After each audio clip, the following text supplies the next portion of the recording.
mebel şirkəti olsaq da, maksimum çalışırıq ki, dəyər təqdim edək və biz bilirik ki, mebel sektorunun kökündə nə dayanır? Əmlak sektoru dayanır.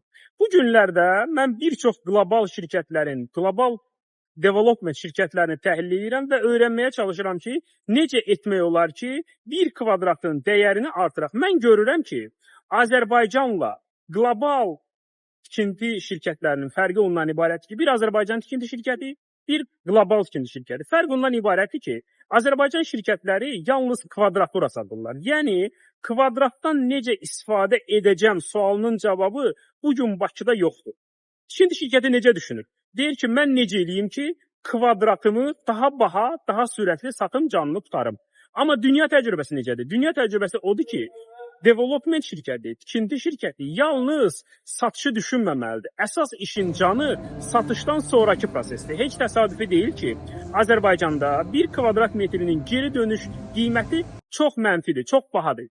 Yəni, bizdə deyək ki, bir 100 min dollara bir ev alanda, onu icarəyə versək, bu 100 min dollar çıxır 15 ilə, amma Dubayda, Batumidə və yaxud inkişaf etmiş digər ölkələrdə bu çıxır 7 ilə 8 ilə. Bu nə deməkdir? Bu o deməkdir ki, heç bir xarici bir vətəndaş, xarici investor gəlib Azərbaycanda ev almır. Niyə ev almır? Çünki o ev alanda görür ki, evinin pulu gec çıxır. O Azərbaycanda aldığı evin qiymətinə Dubayda, Batumidə 2 dənə eyni şəkildə ev alar və onu daha sürətli, o pulu daha sürətli geriyə götürər. Burada məsələ qiymətin bahalığında deyil. Burada məsələ odur ki, hər qoyulan 1 manata görə pul nə zaman geriyə qayıdır? Azərbaycanda bu statistika bərbad vəziyyətdədir. Bunun da ən böyük günah, belə deyək də, burada günahkar da tikinti sektorudur.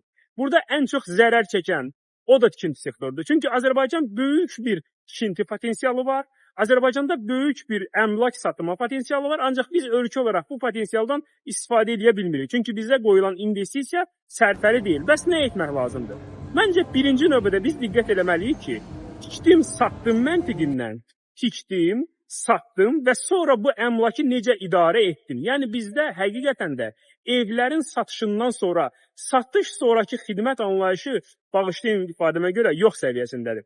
Niyə yox səviyyəsindədir? Biz bina tikənlər, development şirkətləri binanı satandan sonra orada binaya xidmət səviyyəsini minimum səviyyə salır. Yəni biz binalara yaxşı xidmət göstəririk. Dünyada necədir? Məsələn, mən bu günlərin videolarda da görürsünüz. Kadrları indi çalışıram göstərsinlər.